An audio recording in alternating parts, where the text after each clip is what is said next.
Sensasi, terkini, hangat, trending. Anda sedang menonton Buletin Viral. Hai, Assalamualaikum semua. Anda sedang menonton Buletin Viral di mana lagi kalau bukan di saluran YouTube Budi Channel. Seperti biasa, kita lihat dulu carta trending Buletin Viral untuk hari ini.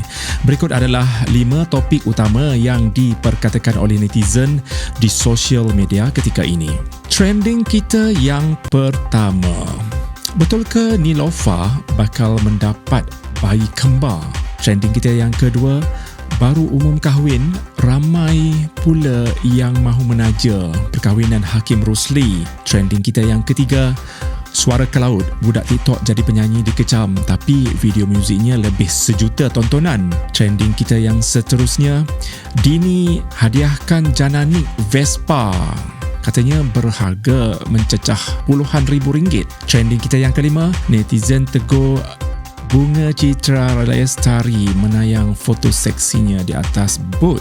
Kita pergi ke trending kita yang pertama pada hari ini. Niloufar bakal mendapat bayi kembar. Lepas je Haris muat naik gambar awan, warganet seakan mendapat hint sesuatu. Haris telah memuat naik sebuah gambar menunjukkan awan mendung berserta caption Hope. Telah mendapat perhatian netizen nampaknya. Kalau kita lihat komen-komen dekat posting itu, ramai yang membuat andaian bahawa harapan yang dimaksudkan adalah harapan pasangan ini menantikan kehadiran anak sulung mereka. Tak kurang juga ada yang kata Niloufar dan juga Puris akan mendapat anak kembar tak lama lagi. Macam-macam pula ramalan netizen ya. Dan ada sesetengah netizen pula membuat andaian seakan-akan Puris tengah bersedih, sedang risau, tengah bimbang sebab mungkin Puris sedang menghadapi masalah yang besar ketika ini. So ramailah yang meninggalkan komen supaya Haris sabar dan kuat. Itulah dugaan alam perkahwinan. Sementara itu di Instagram Niloufar pula, beliau sempat memasukkan gambar yang sama di Insta Story miliknya bersertakan tulisan kecil, ada orang hijack gambar saya, ambil. Menyatakan Puris menggunakan gambar yang diambil oleh Niloufar lah. So oleh itu ramai yang merasakan ada berita baik yang mungkin akan dikongsikan oleh Niloufar dan juga Puris tak lama lagi. Sama-sama kita nantikan. Okey, saya dah memikirkan dalam 2-3 hari ini. Benda yang saya nak beritahu ni adalah benda yang baik. Jadi saya harap tak ada sesiapa yang macam shock dengan berita ni lah. Jadi, get ready Memang saya dah berbincang dengan semua keluarga semua. Saya akan menamatkan zaman bujang pada hujung tahun 2021. Kita pergi ke trending nombor 2. Baru umum perkahwinan, ramai pula yang mahu menaja perkahwinan Hakim Rusli ni. Baru-baru ini Hakim Rusli telah mengejutkan ramai pihak apabila dia mengumumkan mahu berkahwin dengan wanita pilihan hatinya semasa buat IG live. Kata Hakim, dia seperti tidak percaya dia mendapat kekuatan untuk berkongsi niat untuk berkahwin kepada peminat-peminatnya di media sosial. Hakim mengakui dia akan mendirikan rumah tangga dengan wanita pilihan hatinya itu tidak lama lagi. Bila kita tak tahu, kata Hakim, tak ada apa yang saya nak rahsiakan. Perkahwinan adalah perkara yang baik dan saya mengaku sudah sedia untuk mendirikan masjid seperti lelaki lain. Cuma setakat ini saya masih belum ada tarikh yang tepat untuk melangsungkan majlis itu. Dan siapakah identiti wanita berkenaan, saya akan umum pada majlis nikah itu nanti. Itulah kata-kata daripada Hakim Rusli. Siapalah wanita yang bertuah itu kan. Difahamkan Hakim dan calon isteri sudah saling berkenalan dan menjalinkan hubungan rapat sejak 2 tahun lalu. Kata Hakim, dia juga sudah mengikuti kursus kahwin pada tahun lalu. Apa-apa pun kita ucapkan tahniah dan sama-sama kita doakan semoga segala urusan perkahwinan yang dirancang oleh Hakim itu berjalan dengan lancar. Sementara itu, Hakim Rosli terpaksa menutup restoran miliknya, Santai Village, yang terletak di Setapak sementara waktu ketika lockdown dilaksanakan di seluruh negara.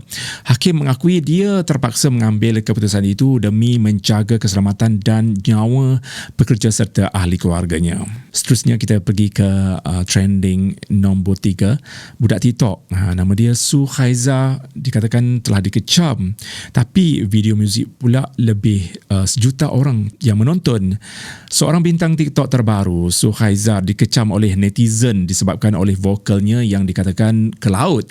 Tetapi lirik video lagu yang berjudul Aku Budak Girl telah mencapai tontonan melebihi 1 juta kali hanya selepas 4 hari dikeluarkan. Antara yang menjadi tumpuan adalah jumlah dislike video tersebut yang jauh lebih tinggi berbanding likes. Di ruangan komen terdapat netizen yang mengajak untuk berduet selain daripada komen memberi fokus kepada vokalnya.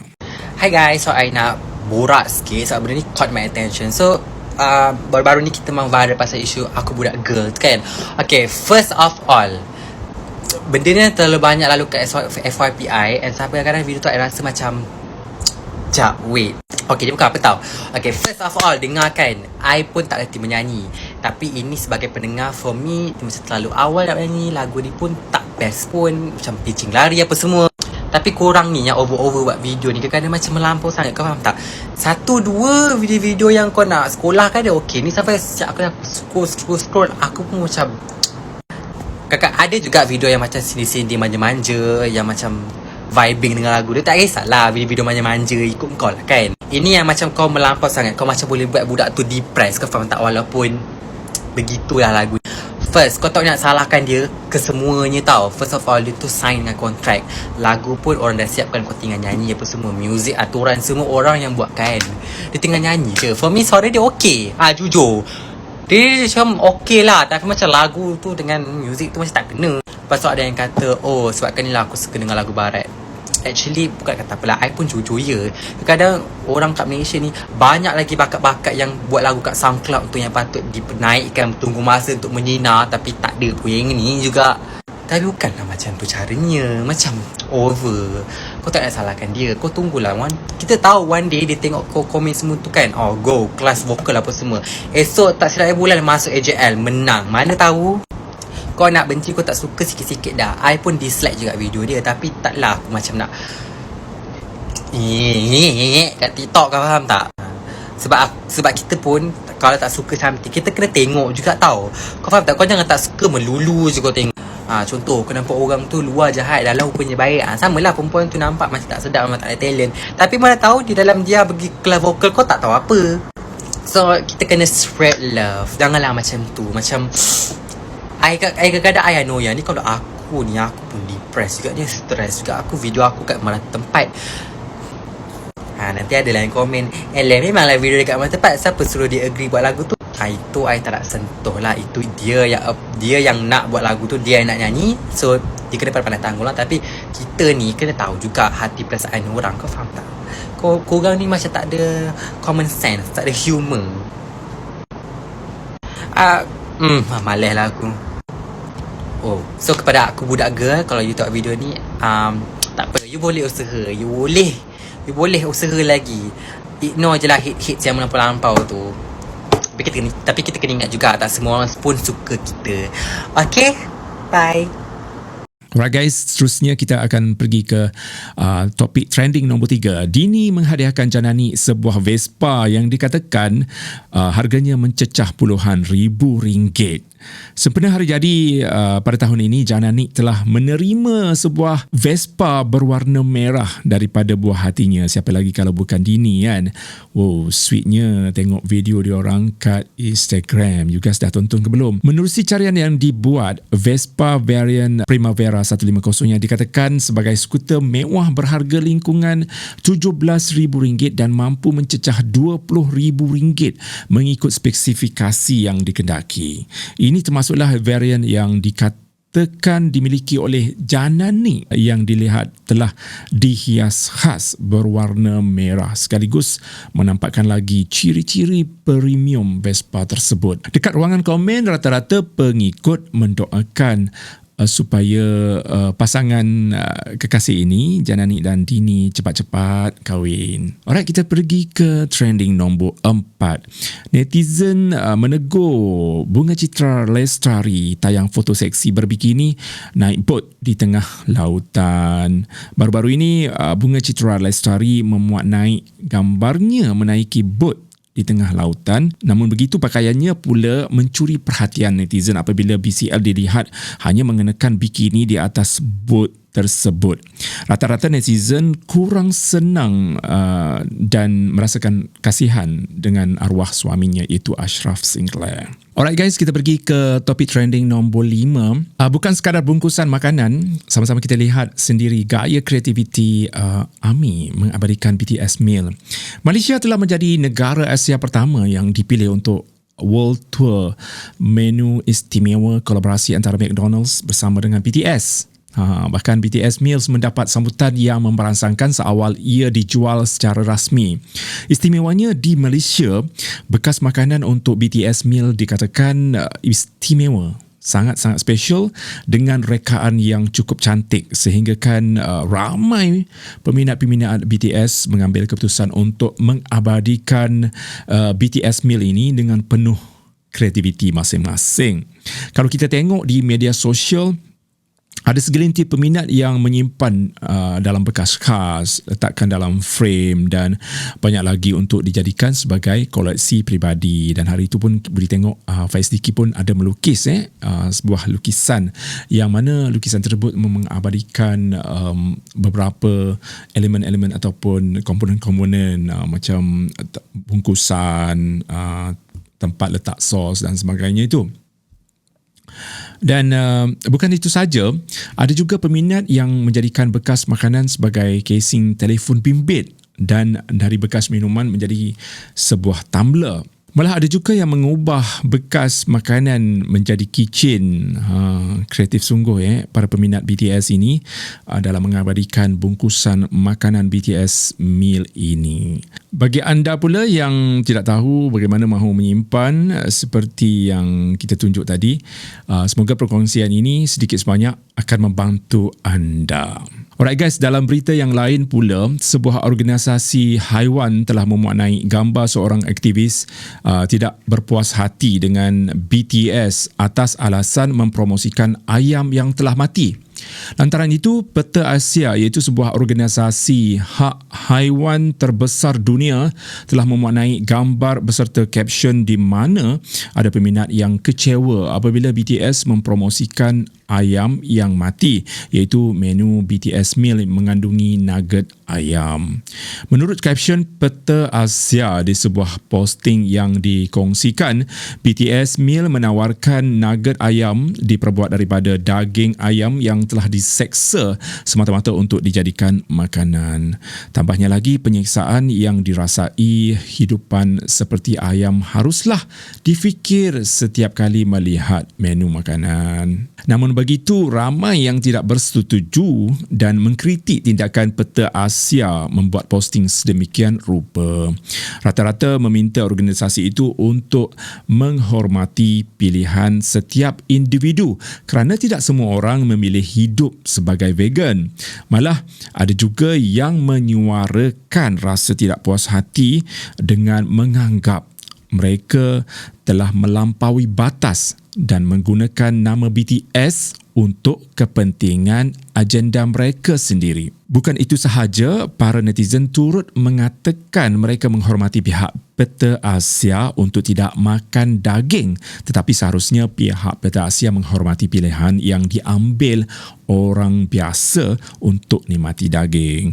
Malah, cara yang ditunjukkan oleh Peta Asia untuk mengetengahkan gaya hidup sebagai vegan turut dikatakan melampau, terutamanya sekali mengecam BTS yang mempromosikan makanan kegemaran mereka. Tajuk trending kita yang seterusnya, Azwan Ali enggan lagi sentuh isu sensitif. Tetapkan syarat posting Instagramnya. Baru-baru ini, Instagram Azwan Ali telah digodam dan dia dah pun membuka IG baru dengan cerita diva AA ni tak mahu lagi menyentuh isu sensitif di Instagram barunya itu. Dia juga menetapkan beberapa syarat posting di IG, termasuklah hanya akan berkongsi gambarnya bersama selebriti terpilih pada waktu tertentu sahaja. Wah, kelas Abawan. Kita pergi ke tajuk Buletin Viral seterusnya. Mira Filzah kongsi tips genius jaga aurat ketika vaksin. Sangat bermanfaat.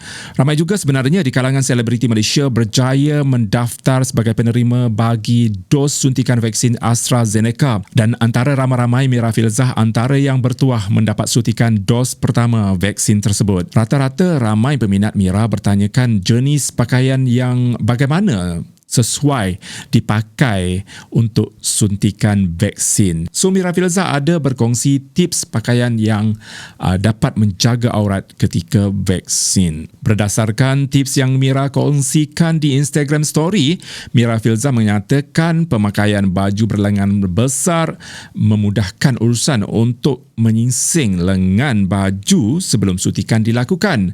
Dan untuk menjaga aurat sebagai wanita muslimah, pemakaian sarung lengan sangat-sangat diperlukan dan bagus pakai dari rumah lagi. Mira juga menyatakan dari pengalaman, semasa gilirannya Mira dapati dalam kubikel tersebut ada seorang pegawai lelaki dan seorang pegawai wanita. Mira menyatakan rasa lega kerana telah memakai sarung lengan lebih awal dari rumah.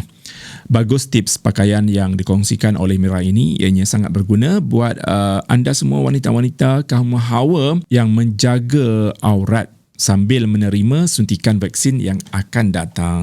Tajuk Buletin Viral seterusnya.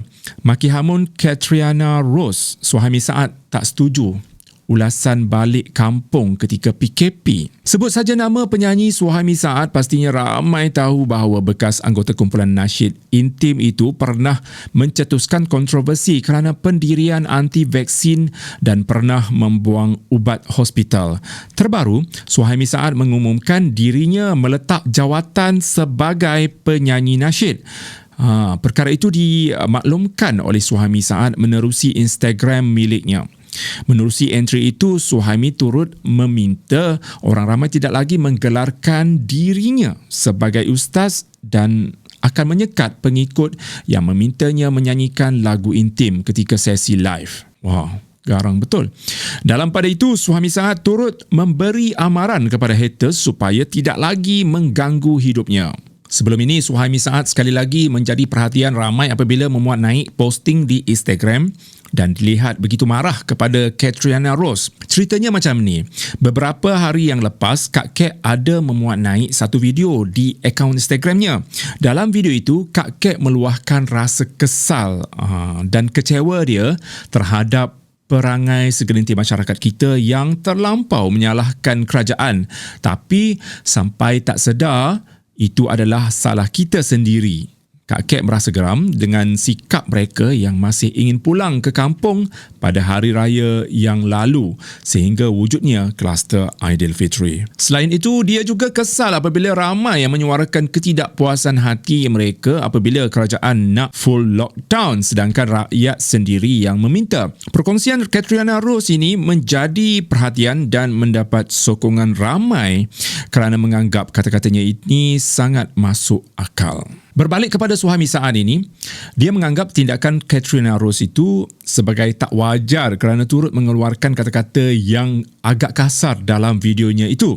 Dia turut mengingatkan supaya Kak Kek tidak berasa megah selepas berkata sebegitu. Menurut kata Suhaimi, dia menyuruh supaya Kak Kek untuk memahami nasib rakyat sebab tak semua mengalami masalah yang sama. Selain itu, dia turut berkata bahawa rakyat dah cukup sabar dengan segala arahan dikeluarkan oleh kerajaan kerana dah setahun lebih pandemik ini berlaku. Di hujung perkongsian, Suhaimi mengingatkan kepada Catriona Rose lagi supaya menyimpan perangainya itu sebab takut orang ramai meluat. Selain dia meletakkan hashtag menyatakan kenyataannya itu adalah untuk membela rakyat. Kita harapkan isu ini tak dipanjangkan lagi dan semoga kedua-dua belah pihak dapat menyelesaikan isu ini dengan baik. Alright guys, kita pergi ke berita bulletin viral seterusnya ini. Gadis didakwa kutuk negeri Johor tampil memohon maaf. Media sosial sepatutnya menjadi tempat ataupun platform untuk kita berkongsi perkara ataupun info yang bermanfaat. Betul tak? Tapi ada sesetengah pihak ini yang menjadikan media sosial sebagai tempat untuk menarik perhatian netizen sehingga menyakitkan hati sesetengah individu. Baru-baru ini tular mengenai seorang wanita yang dikenali sebagai Wani Cockroach telah memuat naik Instastory berbau penghinaan terhadap rakyat Johor sehingga mengundang kemarahan warganet. Khususnya mereka yang berasal daripada negeri Johor lah. Video berdurasi 13 saat berkenaan memperlihatkan Wani sedang berjalan sambil menunjuk perhiasan di bahu jalan lalu mengeluarkan ayat seolah-olah rakyat Johor tidak berpuasa. Oh, ada donat tepi jalan sebenarnya. Boleh makan baik kalau lapar. Mesti orang Johor tak puasa kan? Macam babi ya Johor. Johor sial dia tak ada gerak. Gara-gara mengeluarkan kata-kata yang demikian, ramai pihak tidak berpuas hati nampaknya dengan Wani ini dan bertindak untuk menyerang di Instagram. Walau bagaimanapun, Wani telah menyedari perbuatannya telah membuatkan ramai pihak tersinggung dan dia bertindak memadamkan video tersebut serta tampil membuat permohonan maaf. Tapi video tu dah tersebar. Wani mengatakan terdapat pihak yang tidak bertanggungjawab memotong video berkenaan dan menampakkan seolah dirinya menghina negeri Johor. Namun, Wani dikatakan telah membuat laporan polis berhubung isu itu serta dia berjanji tidak akan mengulangi kesilapan yang sama seperti itu. Seterusnya, bulletin viral kita, Ain Idrus dedah wajah anak namakan sebagai Soraya di saluran YouTube miliknya. Ain Idrus secara eksklusif telah mendedahkan wajah dan nama anak sulungnya kepada peminat menerusi laman YouTube-nya pada petang Selasa lalu. Selepas 2 minggu melahirkan bayi perempuan itu, Ain Idrus bersama dengan suaminya Muhammad Amirul bersepakat untuk menamakan anak mereka sebagai Soraya. Malah wajah comel bayi itu juga selarilah dengan nama Soraya yang membawa maksud kecantikan. Dalam video itu juga, Ain Idrus sempat menjawab beberapa pertanyaan daripada peminat termasuklah pengalaman Ain bersalin buat kali pertama. Menurut Ain, dia menunggu hampir 26 jam di hospital sebelum melahirkan anak secara normal. Ketika ditanya adakah dia berasa sakit bersalin secara normal, kongsi Ain dia bersyukur kerana urusannya dipermudahkan dan mengakui telah menerima suntikan epidural untuk menahan sakit. Berita seterusnya, Zinakal mohon maaf persendakan orang Sarawak. Niat hanya bergurau dengan Yoni Boy. Sebelum ini, Rizal Ibrahim yang bergurau dan menyentuh sensitiviti masyarakat Iban bersama isterinya yang berasal daripada Korea iaitu Mariam telah mendapat kecaman netizen. Hal ini menunjukkan isu yang berkaitan dengan bangsa, pakaian dan budaya sangat-sangat sensitif. So you guys jaga-jaga. Terbaru, Zinakal turut dikecam oleh netizen kerana meninggalkan komen uga-uga di perkongsian gambar Yoni Boy yang berpakaian baju tradisional salah satu etnik di Sarawak. Zinakal akhirnya tampil memohon maaf dan menjelaskan lebih lanjut berikutan dakwaan meninggalkan komen seolah-olah memerli orang Sarawak menerusi foto yang dimuat naik oleh Yoni Boy itu. Kata Zain, dia sebenarnya tak ada sebarang niat pun untuk mempersendakan ataupun memperlekehkan budaya dan orang Sarawak. Malah komen uga-uga yang ditulisnya itu merujuk gurauan kepada Yoni Boy sahaja. Hai, Assalamualaikum dan selamat sejahtera. Saya Zinakal. Saya ingin memohon maaf kepada semua rakyat Malaysia, terutamanya warga-warga Sarawak yang terasa dengan komen saya di ruangan komen gambar Yoni Boy. Dan kat sini saya ingin menjelaskan tentang komen tersebut. Komen tersebut sebenarnya saya memang tak ada niat untuk mempersendakan budaya ataupun adat orang-orang Sarawak. Saya hanya berniat untuk mempersembahkan Yoni Boy sahaja dan memang tak ada niat untuk mempersembahkan orang-orang Sarawak. Jadi saya harap maaf saya diterima oleh anda semua, terutama orang Sarawak. Dan akhir kata, saya ingin memohon maaf berberibu pemaaf dan saya harap anda memaafkan saya dan saya harap benda ni takkan berulang lagi. Kami sayang kita. Kita pergi ke tajuk yang seterusnya ini. Kes saman fitnah cyber, Abu Syafiq akui tidak suka saman menyaman. Lagi mengenai kes saman fitnah cyber antara penceramah bebas, Ustaz Abu Syafiq bersama dengan Amin Idris di mahkamah. Abu Syafiq memuat naik sebuah foto di akaun Instagramnya bersama para peguam yang mewakili tuntutan kes saman fitnah terhadap Amin Idris di luar pintu mahkamah bersama dengan caption yang cukup menarik. Dalam caption yang dimuat naik itu, Abu Syafiq menyatakan bahawa beliau tidak suka menyaman mana-mana pihak, tetapi lain pula ceritanya jika diri beliau dilemparkan dengan fitnah yang tidak benar, maka tindakan harus diambil bagi melawan fitnah yang dilemparkannya itu. Ini kata-kata Abu Syafiq. Saya sebenarnya tidak suka saman menyaman mana-mana pihak. Ikhlas jujur saya cakap ni. Sebelum-sebelum ini pun, apabila ada pihak yang mengkritik saya secara beradab, walaupun tidak tepat hujahan mereka, saya okey. Paling tegas pun, saya jawab balik hujahan mereka dengan ilmiah. Itu saja. Menurut Ustaz Abu Syafiq sebelum ini, beliau telah berusaha menghubungi pemfitnah berkaitan hal ini untuk menyelesaikannya tanpa sebarang tindakan mahkamah, tetapi ianya tidak berjaya dan terpaksa bawa kes ini ke mahkamah. Dan seterusnya ini, buletin viral terlantar di hospital. Marsha Milan akhirnya dedah alasan rahsiakan dirinya positif COVID-19. Baru-baru ini telah timbul spekulasi mengatakan Marsha Milan Londoh telah dijangkiti COVID-19. Jadi, Marsha telah pun tampil untuk menghentikan spekulasi ke atas dirinya. Marsha telah mengesahkan sendiri yang dia menghidapi COVID-19 pada awal Mei lalu. Marsha mendapatkan rawatan insentif di Hospital Jaafar Seremban sebelum dipindahkan ke Hospital Pantai Bangsa. Marsha memberitahu dia terpaksa merahsiakan hal yang sebenar disebabkan oleh nasihat daripada doktor mengenai keadaan kesihatannya yang tidak memuaskan.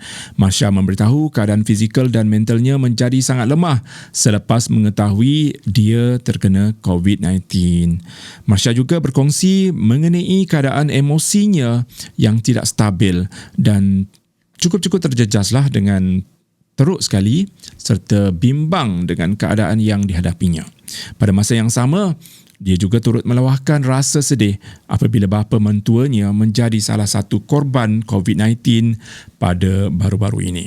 Apabila bertanyakan mengenai pengalamannya, Marsha berkongsi pada awalnya dia mula mengalami kesukaran untuk bernafas, hilang deria bau dan rasa pada bahagian mulut, serta sakit di kepala. Pelakon kepada drama popular Rindu Awak Separuh Nyawa ini juga menyuruh agar setiap rakyat Malaysia sentiasa mengamalkan prosedur operasi standard iaitu SOP yang ketat ketika berada di luar rumah. Alright guys, panjang lebar kita punya buletin viral kali ini. Sekian dululah nampaknya buletin viral untuk hari ini. Kepada anda yang belum lagi subscribe, bolehlah tekan butang subscribe kat bawah ini. Jangan lupa untuk share di media sosial dan silalah like video ini. Terima kasih kerana sudi menonton daripada awal sampai habis dan semoga video ini bermanfaat dan memberikan informasi kepada anda semua di luar sana. Kalau korang rasa video ini bermanfaat, silalah klik ya. So, kita jumpa lagi esok untuk mengetahui apakah lagi isu hangat dan juga yang trending yang mana diperkatakan oleh netizen. Bye-bye guys. Assalamualaikum. Kita jumpa lagi.